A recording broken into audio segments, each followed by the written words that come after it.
નમસ્કાર વિદ્યાર્થી મિત્રો, ગયા લેક્ચરની અંદર આપણે ઝડપ વિશે આખો લેક્ચર જોયો. ઝડપ છે એ કઈ રીતે એનું આપણે સૂત્ર બનાવતા હતા ને એ બધા વિશે આપણે વાત કરી હતી. ઝડપ કેવી રાશિ છે? અદિશ રાશિ છે. ઝડપ એટલે શું? પદાર્થે એકમ સમયમાં કાપેલ અંતર એને જ આપણે શું કહીએ છીએ? ઝડપ કહીએ છીએ. ગતિમાન પદાર્થે એકમ સમયમાં કાપેલ અંતરને આપણે શું કહીએ છીએ? ઝડપ તરીકે ઓળખીએ છીએ. હવે એના પરથી આપણે સૂત્ર બનાવતા ઝડપ બરાબર અંતરના છેદમાં સમય, એના પરથી એસઆઈ એકમ આવતો હતો મીટર પર સેકન્ડ. પછી આપણે જોઈતી ઝડપની અંદર બીજો ભાગ જોયો તો સરેરાશ ઝડપ, એટલે કે ભાઈ પદાર્થે કાપેલ કુલ અંતર અને પદાર્થે લીધેલ કુલ સમયનો ગુણોત્તર કરીએ એને આપણે કહીએ છીએ સરેરાશ ઝડપ. પછી છેલ્લે આપણે જોયું હતું નિયમિત ઝડપ, એટલે કે ભાઈ ઝડપનું મૂલ્ય બદલાતું જ ના હોય તો આપણે એને નિયમિત ઝડપ તરીકે ઓળખીએ છીએ. તમારો કાંટો આમ 50 કિલોમીટર/અવર ઉપર આવી ગયો, હવે 50 ને 50 પર રહે, 49 પણ ના થાય, 51 પણ ના થાય, તો આપણે શું કહીએ? નિયમિત ઝડપ. ચલો ક્લિયર. તો આના વિશે આપણે થોડી ઘણી વાતો કરી હતી.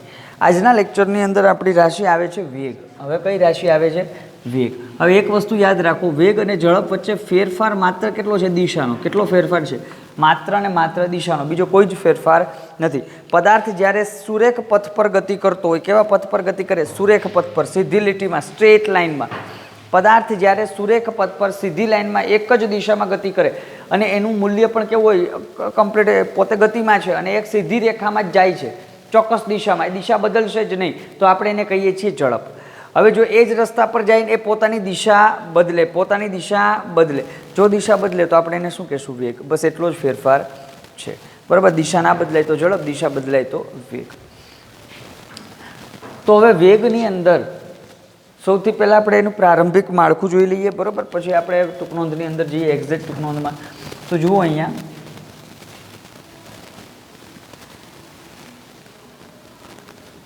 વેગ એ ગતિમાન પદાર્થના મૂલ્ય અને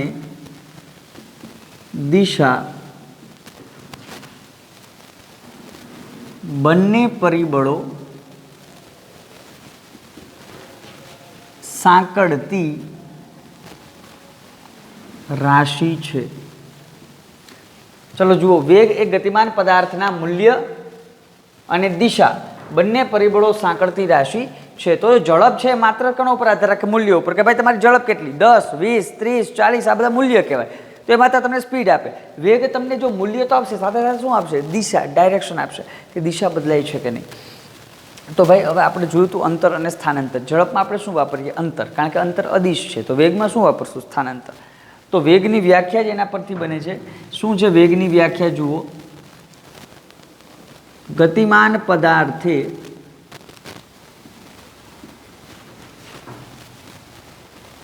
એકમ સમયમાં કરેલા સ્થાનાંતરને, ગતિમાન પદાર્થે એકમ સમયમાં કરેલા સ્થાનાંતરને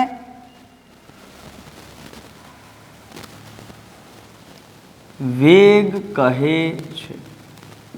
ગતિમાન પદાર્થે એકમ સમયમાં કરેલા સ્થાનાંતરને શું કહેવાય? વેગ તરીકે ઓળખવામાં આવે. હવે અંતર સ્થાનાંતર તો તમને ખ્યાલ છે. આ બિંદુથી હું અંતર ચાલુ કરું કાપવાનું, આવી રીતના અંતર આપણે અહીંયા પહોંચી જાઉં તો અમે અંતર કાપ્યું કહેવાય, આ જ મારું સ્થાનાંતર થાય.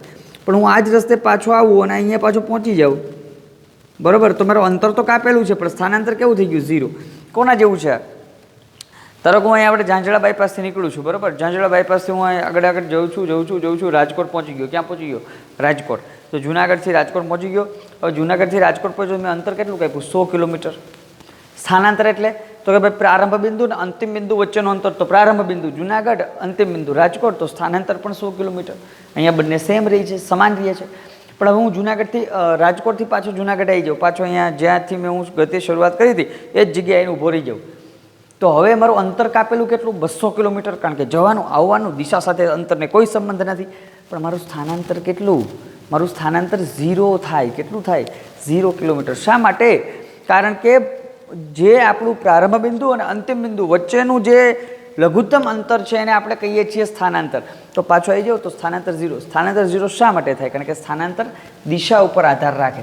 તો એટલા માટે જ વેગની અંદર આપણે કોનો ઉપયોગ કરીએ છીએ? સ્થાનાંતરનો ઉપયોગ કરીએ છીએ, કારણ કે બંને સદિશ રાશિ છે અને એટલે જ વેગ સદિશ રાશિ છે. આમ તો સ્થાનાંતરના લીધે. તો હવે મેં એક વાત કીધી હતી છોકરાઓ ગયા લેક્ચરમાં, તમને યાદ હશે, કોઈ પણ વ્યાખ્યામાં એકમ શબ્દ દેખાય એટલે શું બની જાય? સૂત્ર બની જાય. કોઈ પણ વ્યાખ્યામાં એકમ શબ્દ દેખાય એટલે શું બને? સૂત્ર બને. કઈ રીતે સૂત્ર બનશે? તો અહીંયા હું લખું છું ભાઈ, વેગ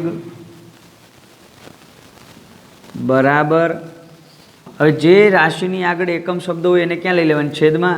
તો એકમ સમય છે તો સમય ક્યાં આવી જશે? છેદમાં. ઉપર આમાંથી જેટલી રાશિ બચતી હોય બધી ઉપર. ગતિમાન પદાર્થે એકમ સમયમાં કરે સ્થાનાંતર. સ્થાનાંતર રાશિ છે, સ્થાનાંતરને ક્યાં ચડાવી દેવાની? ઉપર. ચલો ઉપર આવી ગયું સ્થાનાંતર. સૂત્ર બની ગયું વેગ બરાબર સ્થાનાંતરના છેદમાં સમય. ચલો કમ્પ્લીટ કે નહીં?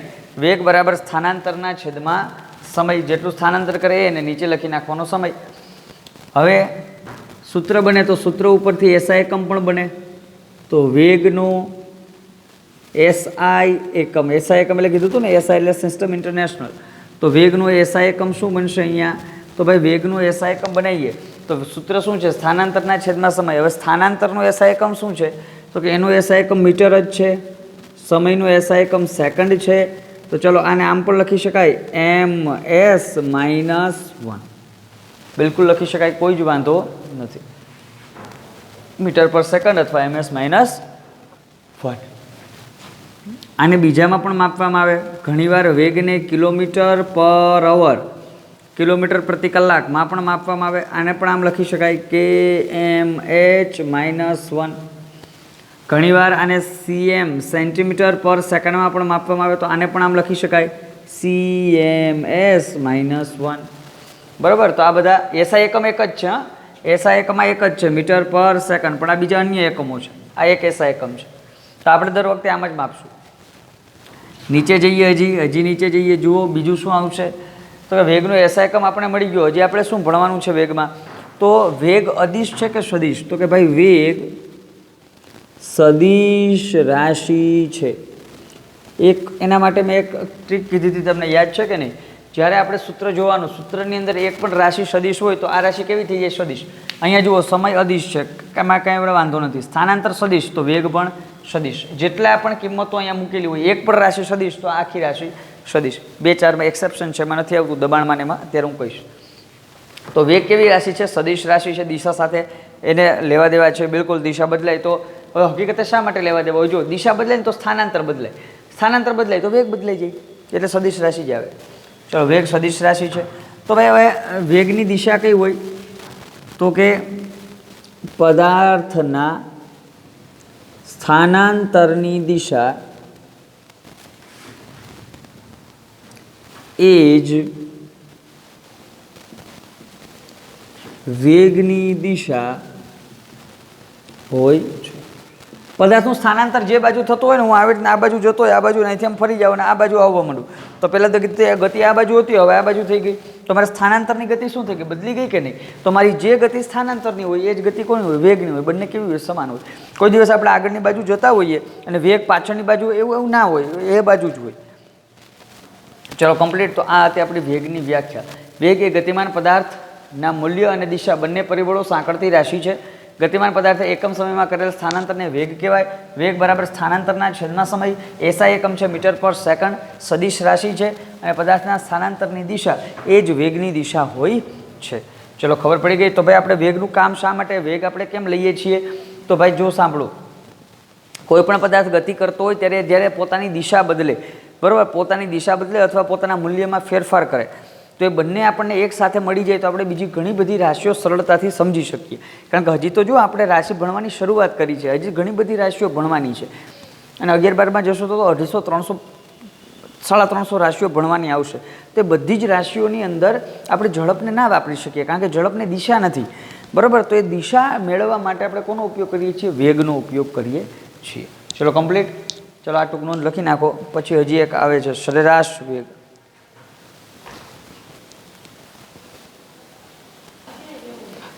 સો આગળ જઈએ. હવે આવે છે સરેરાશ વેગ.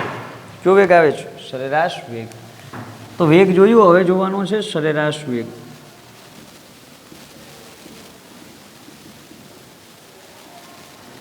હવે આની જેમ જ આપણે ઝડપમાં શું જોયું હતું છોકરાઓ, એ જ વસ્તુ આમાં છે. આપણે કીધું ભાઈ ઝડપ છે દર વખતે અચળ તો ના હોઈ શકે ને. હવે ઝડપ તો દર વખતે બદલાતી હશે કે નહીં? મેં કીધું હતું કે ભાઈ અહીંથી જુનાગઢથી રાજકોટ જઈએ તો ધારો કે આપણે 100 કિલોમીટરનું અંતર 2 કલાકમાં કાપીએ છીએ. 100 કિલોમીટરનું અંતર કેટલામાં કાપીએ? 2 કલાકની અંદર કાપી દઈએ તો આપણી સ્પીડ તો આપણે મળી ગઈ 50 કિલોમીટર પર અવર, 100/2. પણ આપણે એનો મતલબ એવું નથી કે આપણે અહીંથી જુનાગઢથી ગાડી ચાલુ કરી ત્યારે આપણો જે સ્પીડોમીટરનો કાંટો 50 ઉપર હતો અને પછી છેલ્લે સુધી 50 ઉપર ને 50 ઉપર જ રહ્યો, એવું તો છે નહીં. એ તો બદલાતો રહ્યો હશે. અમુક જગ્યાએ 80 થઈ ગઈ હશે, અમુક જગ્યાએ 20 સ્પીડ થઈ ગઈ હશે, અમુક જગ્યાએ આપણે ચા પાણી પીવા ઊભા પણ ગયા હશું, ઘણી બધી અલગ અલગ વસ્તુઓ થઈ હશે.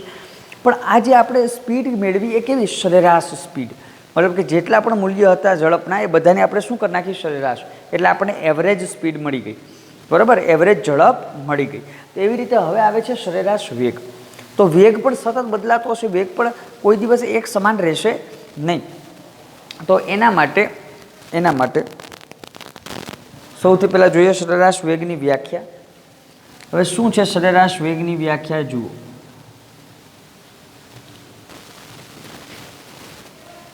ગતિમાન પદાર્થે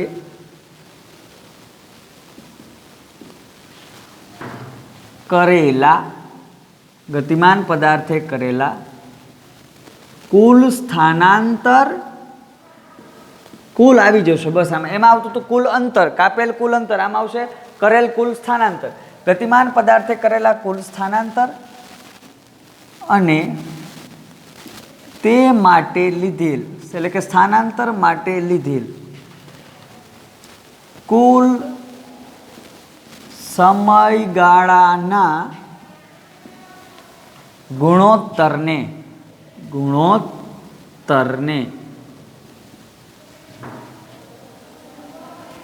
સરેરાશ વેગ કહે છે. આ ગતિમાન પદાર્થે કરેલા કુલ સ્થાનાંતર અને તે માટે લીધેલ કુલ સમયના ગુણોત્તરને સરેરાશ વેગ કહેવાય. મતલબ કે આ વેગનું સૂત્ર છે, પણ આમાં શું આપણે લેશું, બધું ભેગું લઈ લેશું. વેગમાં આપણે શું લેતા હતા, માત્ર સ્થાનાંતરના છેદમાં સમય, કોઈ એક ચોક્કસ બિંદુ માટે. આમાં શું લેશું, જેટલા પણ સ્થાનાંતર છે આપણી પાસે, બધું સ્થાનાંતર અને બધો સમય, એના ઉપરથી આપણે વેગ મળશે. કયો વેગ મળશે? સરેરાશ વેગ. તો અહીંયા સરેરાશ વેગનું સૂત્ર શું આવે જુઓ. સરેરાશ વેગ બરાબર કરેલ કુલ સ્થાનાંતર છેદમાં લીધેલ કુલ સમય. સરેરાશ વેગ બરાબર કરેલ કુલ સ્થાનાંતર છેદમાં લીધેલ કુલ સમય. બરાબર, આ આપણે મળી ગયું સરેરાશ વેગનું સૂત્ર. હવે અહીંયા એક બીજી વસ્તુ જુઓ છોકરાઓ, સરેરાશ વેગનું આપણે સૂત્ર મળી ગયું. આના ઉપરથી આપણને આપણને આના ઉપરથી આપણે જે સૂત્ર છે એના ઉપરથી આપણે આનું શોર્ટ ફોર્મ પણ બનાવી શકીએ. વેગ એટલે v બરાબર સ્થાનાંતર એટલે s છેદમાં સમય એટલે t. તો એમાં તો કોઈ પ્રશ્ન નથી. આના પરથી SI એકમ પણ બને તો SI એકમ તો એનું એ જ રહે જે વેગમાં હતો એ. ઉપર સ્થાનાંતર એટલે મીટર, નીચે સમય એટલે સેકન્ડ, મીટર પર સેકન્ડ, એમાં તો કોઈ ફેરફાર નથી. પણ નવી વસ્તુ શું છે આમાં એ જુઓ. તો સરેરાશ વેગ બરાબર કરેલ કુલ સ્થાનાંતર છેદમાં લીધેલ કુલ સમય. હવે સરેરાશ વેગ છે ને, હવે વેગ છે એ ક્યારે, કોઈ પણ વસ્તુનો વેગ છે એ ક્યારે બદલાય?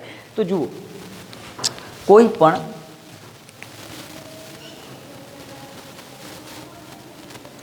પણ ગતિમાન પદાર્થનો વેગ બે કારણે બદલાઈ શકે.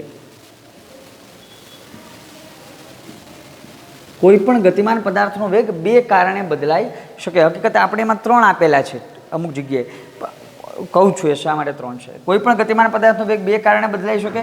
પહેલું કારણ છે એના માટે પદાર્થના વેગનું મૂલ્ય બદલવાથી, કાં તો શું બદલી જાય, મૂલ્ય બદલી જાય એટલે કે ઝડપ બદલી જાય. ઝડપ બદલી જાય એટલે તો કે કોઈ પણ પદાર્થ આગળની બાજુ ગતિ કરતો હોય એનું મૂલ્ય બદલે, એટલે કે ઝડપ છે 50માંથી 30 થઈ ગઈ તો વેગ બદલાઈ જશે કે નહીં? બરાબર, તો ગતિમાન પદાર્થનો વેગ બદલાઈ જાય, મૂલ્ય બદલાય. તો બીજું કયું કારણ છે, આ અગત્યનું છે, પદાર્થની દિશા બદલાવાથી. પદાર્થની દિશા, જો પદાર્થની દિશા બદલશે તો સ્થાનાંતર પણ બદલશે, જો સ્થાનાંતર બદલશે તો વેગ પણ બદલશે. તો કોઈ પણ ગતિમાન પદાર્થનું વેગ બે કારણે બદલાઈ શકે. પદાર્થના વેગનું મૂલ્ય બદલવાથી, પદાર્થની દિશા બદલવાથી. હવે મેં અહીંયા શા માટે 3 ના લખ્યા એ જુઓ. અહીંયા આ 2 જ છે. હવે અહીંયા તમારે ત્રીજું કારણ શું આવશે કે ભાઈ ત્રીજું હજી એક કારણ છે શું, તો કે વેગનું મૂલ્ય અને દિશાનું મૂલ્ય બંને બદલાતા હોય તો પણ તો એ તો આપણને ખ્યાલ પડે, એ તો થઈ જાય કે વાંધો. ચલો લખો જ લખી નાખો. પદાર્થના વેગનું મૂલ્ય અને દિશા બંને બદલાવાથી. બરાબર. ચલો, કાં તો એનું વેગનું મૂલ્ય બદલાય, કાં તો એની દિશા બદલાય, કાં તો એનું મૂલ્ય અને દિશા બંને બદલાઈ જાય. તો આ 3 કારણોના લીધે વેગનું મૂલ્ય બદલાઈ શકે. તો આ મુખ્ય 3 કારણ છે, આના લીધે તમારો વેગ બદલાશે. તો જો આ વેગ છે એ જ્યારે બદલાતો ના હોય ત્યારે તો એનો અચળ વેગ કહેવાય. એના વિશે આપણે થોડી વાર પછી જોશું. પણ આ ના બદલાતો હોય ત્યારે પદાર્થ છે મોટા ભાગે નિયમિત વેગી ગતિ કરતો હોય. કેવી ગતિ કરતો હોય? નિયમિત વેગી ગતિ. એટલે કે પદાર્થ નિયમિત વેગથી ગતિ કરતો હોય ત્યારે તેના સરેરાશ વેગને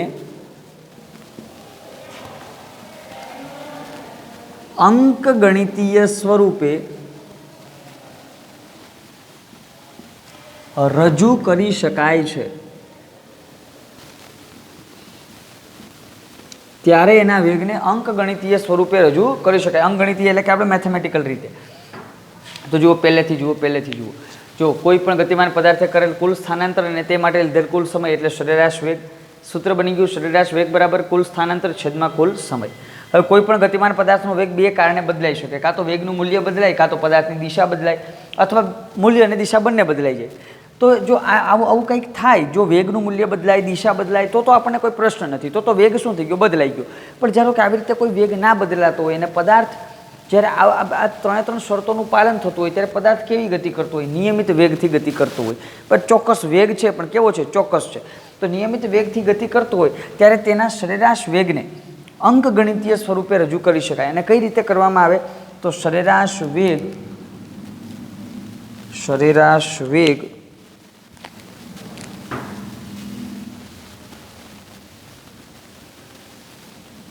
બરાબર પ્રારંભિક વેગ વત્તા અંતિમ વેગ છેદમાં સમય. આવું કંઈક સૂત્ર મૂકવામાં આવે. હવે આવું સૂત્ર શા માટે મૂકવામાં આવે હમણાં કહું છું. ધારો કે એક પદાર્થ અહીંયા છે, અહીંયા પહોંચે, આગળ વધતો જાય. હવે ધારો કે નિયમિત વેગથી જાય છે. કેવા વેગથી જાય છે? નિયમિત વેગથી જાય છે. મતલબ કે અહીંયા એનું સ્પીડ હતી 5 ms-1, અહીંયા એની સ્પીડ થઈ ગઈ 10 ms-1, અહીંયા એની સ્પીડ થઈ ગઈ 15 ms-1. દિશા તો વચ્ચે ક્યાંય બદલતો નથી. તો જો આ નિયમિત વેગ છે કે નહીં, જો વેગમાં વધારો થાય છે, જો વેગ પણ અહીંયા આપણા મૂલ્ય છે મોટાભાગે કેવા રહે છે? સમાન. એમાં કંઈ ફેરફાર થતો નથી. હવે આપણને એમ કહે છે કે ભાઈ આના માટે સરેરાશ મેળવો. આની સરેરાશ વેગ કેટલો છે? આનો સરેરાશ વેગ કેટલો છે? તો હવે સરેરાશ વેગ કઈ રીતે મેળવશું? તો આપણે શું કરવાનું કીધું? જુઓ, પ્રારંભિક વેગ વત્તા અંતિમ વેગ. તો આ છે આપણો પ્રારંભિક વેગ, આ છે આપણો અંતિમ વેગ.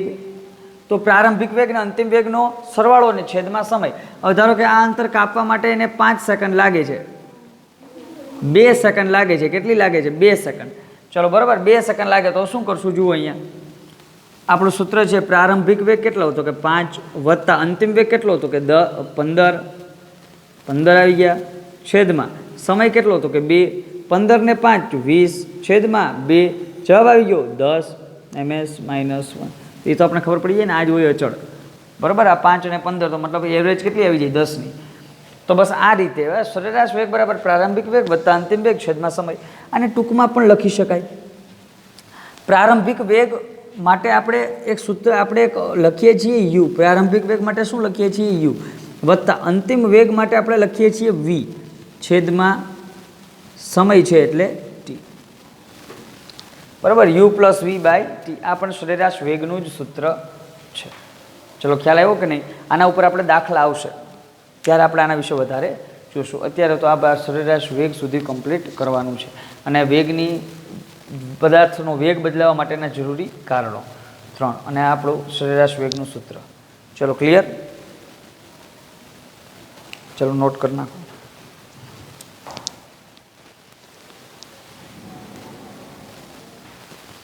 ચલો છોકરાઓ આગળ જઈએ.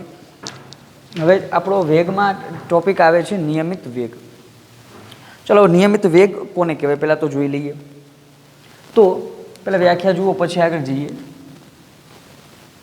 જો કોઈ ગતિમાન પદાર્થનો વેગ સમય સાથે અચળ જળવાઈ રહેતો હોય, જો કોઈ ગતિમાન પદાર્થનો વેગ સમય સાથે અચળ જળવાઈ રહેતો હોય તો પદાર્થ નિયમિત વેગથી કે અચળ વેગથી ગતિ કરે છે તેમ કહેવાય. ધ્યાનથી સમજીએ. હવે નિયમિત વેગથી કે અચળ વેગથી? નિયમિત વેગનું બીજું નામ શું છે? અચળ વેગ. આનું બીજું નામ શું છે? અચળ વેગ. અચળ વેગ તરીકે પણ આને ઓળખાય. તો જો કોઈ ગતિમાન પદાર્થનો વેગ સમય સાથે અચળ જળવાઈ રહેતો હોય, વેગ છે એ સમય સાથે અચળ જળવાય. હવે વેગ અચળ ક્યારે રહેશે? તો હવે આપણે કીધું કે ભાઈ વેગ અચળ રહેતો હોય. હવે વેગ અચળ ક્યારે રહે? તો એના માટે એક બીજી લીટી જોઈ લો, પછી પાછી પહેલી લીટીમાં આવીએ. વેગ અચળ ક્યારે રહેશે? તો કે જ્યારે કોઈ ગતિમાન પદાર્થ ચોક્કસ દિશામાં, એટલે કે કોઈ એક ચોક્કસ દિશામાં, અલગ અલગ દિશાઓ બદલવાની નથી. જ્યારે કોઈ ગતિમાન પદાર્થ ચોક્કસ દિશામાં અચળ ઝડપે ગતિ કરતો હોય, અચળ ઝડપે ગતિ કરતો હોય ત્યારે અચળ વેગ જળવાઈ રહે છે. તો શું કે જ્યારે આપણે વેગ બદલવાનો નથી, કાંઈ પણ થઈ જાય, વેગ આપણે કેવો રાખવો? અચળ. કેમ? ઝડપ અચળ રહેતી હતી. નિયમિત ઝડપ આપણે કોને કહેતા હતા? મેં કીધું હતું ભાઈ લીવર ઉપર પગ રાખીને સ્પીડોમીટરનો કાંટો 50 ઉપર આવી જાય, 50માંથી 51 પણ નહીં થાય, 50માંથી 49 પણ નહીં થાય. તો આને શું કહેતા હતા આપણે? નિયમિત ઝડપ. તો વેગ છે શું છે? એક પ્રકારની ઝડપ જ છે, પણ આમાં એડ શું થઈ ગયું? દિશા. તો મતલબ કે હવે તમારો 50 કાંટો છે તો 50 જ રહેવો જોઈએ, એમાં તો કોઈ પ્રશ્ન જ નથી. પણ સાથે સાથે ઓલામાં માત્ર એટલું હતું કે ભાઈ 50ની સ્પીડ રહેવી જોઈએ, 49 પણ ના થવી જોઈએ, 51 પણ ના થવી જોઈએ. સ્પીડ કેટલી રહેવી જોઈએ? 50. હવે આની અંદર એક બીજો મુદ્દો એડ થઈ ગયો કે ભાઈ સ્પીડ તો 50 જ રહેવી જોઈએ, સાથે સાથે દિશા પણ બદલાવી જોઈએ નહીં. મતલબ કે જ્યારે કોઈ ગતિમાન પદાર્થ ચોક્કસ દિશામાં, એક જ દિશામાં અચળ ઝડપે ગતિ કરે ત્યારે આપણે એને અચળ વેગ કહેશું. બીજી વસ્તુ, હવે પહેલી વ્યાખ્યા પહેલે ફરીથી જોઉં. જો કોઈ ગતિમાન પદાર્થનો વેગ સમય સાથે અચળ જળવાઈ રહેતો હોય, કોઈ પણ પદાર્થનો વેગ છે સમય સાથે અચળ રહેતો હોય, અચળ એટલે વેગ બદલશે નહીં. હવે વેગ ક્યારે નહીં બદલે? તો એના માટે બે શરત છે, એ આપણે જોઈતી હમણાં. પહેલું, એની દિશા ના બદલાવી જોઈએ, બીજું એનું મૂલ્ય ના બદલાવવું જોઈએ. તો સમય સાથે અચળ જળવાઈ રહે તો એને આપણે નિયમિત વેગી ગતિ કહીએ છીએ કે ભાઈ પદાર્થ છે નિયમિત વેગથી ગતિ કરે છે.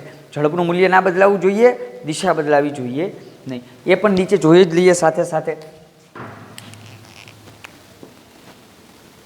અચળ વેગથી ગતિ કરવા માટેની શરતો. ચલો કઈ શરત છે? નંબર 1,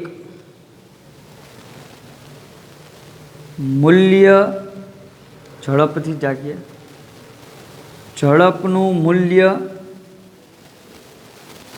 અચળ રહેવું જોઈએ. નંબર 1. નંબર 2, દિશા બદલાવી જોઈએ નહીં. ચલો બરાબર, દિશા બદલાવી જોઈએ નહીં. આ બે હોય તો અચળ વેગથી ગતિ કરે, અને જો ગતિમાન પદાર્થનો વેગ સમય સાથે અચળ હોય તો એને આપણે નિયમિત વેગી ગતિ અથવા નિયમિત વેગથી ગતિ કરે છે એમ કહેવાય. ગતિમાન પદાર્થ ચોક્કસ દિશામાં અચળ ઝડપે ગતિ કરતો હોય તો અચળ વેગ જળવાઈ રહે.